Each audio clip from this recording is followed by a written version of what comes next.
vidéo sur le Wargames masculin, donc la review du show entier Survivor Series Wargames 2025 est sortie. Je vous invite à aller la voir, critiquer, analyser de fond en comble, toujours avec une expertise et une maîtrise du sujet totale. Beaucoup de gens en France n'ont pas aimé le show. Il y a beaucoup d'avis type mauvais, surcoté, nul, catastrophique. Quand j'ai essayé de chercher un peu les raisons de ces avis-là, les arguments, comme d'habitude, sont vraiment très plats, manquent énormément de pertinence et surtout de compréhension du business. Et donc c'est surtout pour ça à chaque fois que les choses sont critiquées comme ça. S'il n'y a pas de 450 Canadian Destroyer à chaque match ou qu'il n'y a pas de spot suicide à chaque prise, les gens n'aiment pas en France. Par contre, en termes de booking, en termes de storytelling, de messages, de pistes un peu qu'ils voulaient nous envoyer, il y a énormément de choses intéressantes qui se sont passées. Et bien sûr, ça, il faut avoir un œil quand même assez performant dans ta capacité à lire un peu entre les lignes, les messages, être attentif aux choses importantes. Et il y en a eu. Donc déjà, globalement, ce qui était cool, c'était un peu le modèle où ils ont décidé d'enlever les petites cages et de mettre les musiques. Donc ça, niveau divertissement, c'est très bien. Il y a quand même de fortes chances pour qu'ils aient décidé d'opter pour ce format-là, avec l'énorme nombre de stars qu'ils ont eu, donc au niveau musique, moments, images, c'était intéressant à faire, j'imagine, pour eux, mais même niveau divertissement, c'était cool pour nous. Maintenant, le Wargames masculin, donc premier truc très intéressant, c'est Punk fait l'ouverture, mais c'est Bron Breakker qui entre contre lui. Donc, c'est une échéance qui vraiment a voulu servir à encore plus exposer Bron Breakker.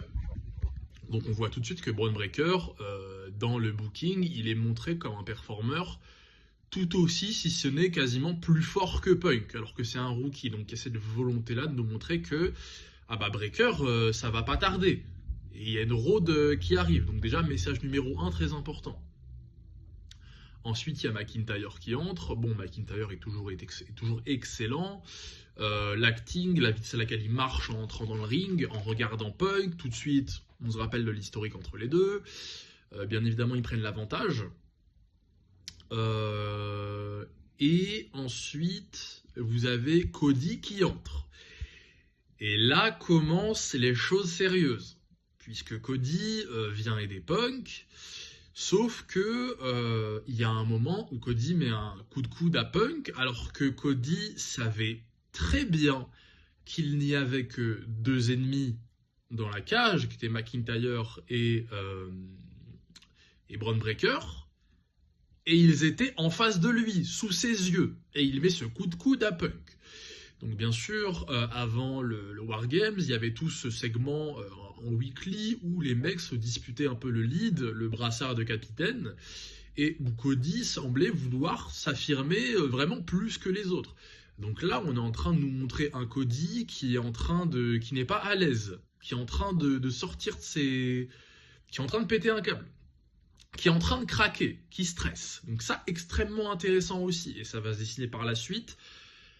À la fin du match. Donc ensuite le match se déroule. Bon, bien sûr, après ça, il y a les autres qui entrent. Donc il y a les Usos, il y a Bronson Reed. Ils sont très forts dans le ring, mais rien vraiment de particulier en termes de messages, de booking, de trucs teasés, de storytelling en tout cas. Il y a le truc avec Jey Uso, avec sa musique, bon, c'est insupportable, mais ils ont voulu nous le présenter, nous le dessiner avec Brock qui l'interrompt. Donc niveau divertissement, pourquoi pas, moi ça m'a pas plus dérangé que ça. Bien sûr, énorme prestation de Brock Lesnar, sa présence a vraiment fait passer un cap au programme en termes d'enjeu, d'importance, de dangerosité. Ensuite, vous avez Reigns enfin, il y a Logan Paul qui entre. Logan Paul a un petit passage où il rampe face à Paul Heyman pour chercher le point américain. C'était très marrant aussi, j'ai trouvé. C'était cool, petite dose de divertissement, toujours sympa. Tout au long du match, Bron Breakker est aussi très important. Il place beaucoup de coups, de prises tout au long du match, sans vraiment trop se faire dominer. Et ça, sur les top guys. Donc encore une fois, un message. Bron Breakker, on est encore de plus en plus en train de nous le vendre comme... les gars, la Road, peut-être que Bron Breakker, il va faire un truc dedans. Genre une ceinture en or, par exemple. Donc ça, très important aussi. Ensuite, vous avez Reigns qui entre. Et bon, là, c'est le booking du GOAT. C'est Superman, où il tabasse Brock Lesnar. D'ailleurs, Brock Lesnar, quand il s'apprête à vraiment accueillir Reigns, il sort de la cage, il attend en bas de la cage. Excellent acting, excellente prise de position, excellent segment dans le match. Très belle image où vraiment Brock attend vraiment Reigns en bas de la cage en mode je vais te tuer. Enfin, c'était excellent. Les deux, ils sont géniaux. Donc par la suite, Reigns tabasse un peu, se bat avec Brock, sauf que Brock prend l'avantage avec le F5 sur la table. Ensuite, je crois que c'est Brock qui fait entrer Reigns dans la cage. Et là, tout de suite, le combat commence. Donc les babyface prennent l'avantage, les heels, machin, ça se tourne et tout.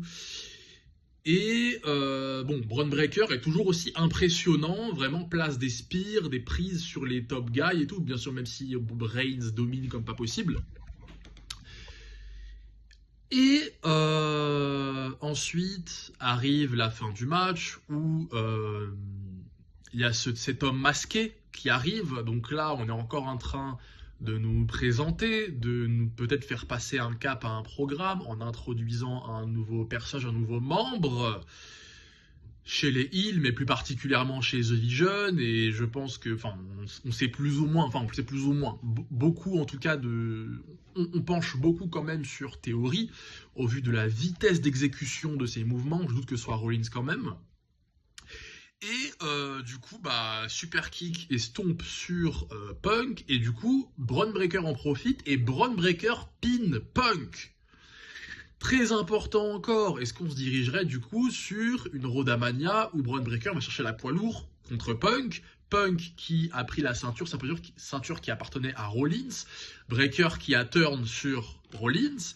Beaucoup de messages d'histoire encore de placer, très important pour la suite.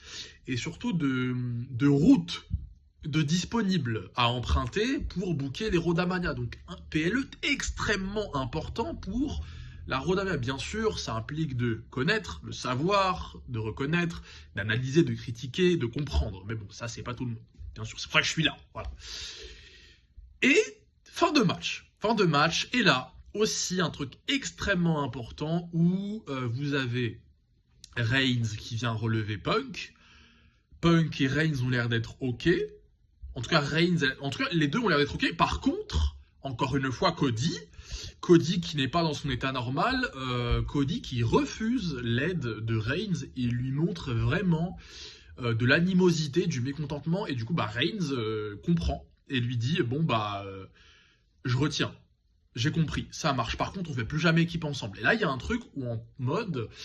Ils sont en train de nous présenter un Cody Rhodes qui a l'air d'être frustré, qui a l'air d'être de vouloir à tout prix conserver son rôle de numéro 1. Et c'est comme s'il avait peur que Reigns vienne lui reprendre ce rôle-là. Donc ils sont en train de nous présenter un petit peu un truc de bagarre de top guy, de qui est vraiment le vrai top guy, et un peu de ce Cody qui a l'air de vouloir, qui a l'air de ne pas digérer que quelqu'un puisse vraiment s'asseoir à sa table plus ou moins, et surtout que quelqu'un vienne réclamer un peu ce flambeau de numéro 1. Sauf que Reigns, il l'a été pendant 4 ans, et c'est aujourd'hui lui qui a fait que la compagnie ressemble à ce qu'elle est. Donc, ils sont peut-être en train aussi de nous présenter un éventuel Cody Reigns 3, mais avec une toute autre thématique et enjeu, qui est celle de... C'est plus Cody bébé Mania 39, Mania 40. Là, Reigns, il a plus de trône, mais il veut venir les récupérer. Donc c'est Cody Reigns 3, grand final peut-être. Qui est le meilleur top guy? Qui est la puissance ultime? Le babyface Cody Rhodes qui est là tous les jours, ou Reigns qui vient une fois par an, mais quand il vient, le temps s'arrête?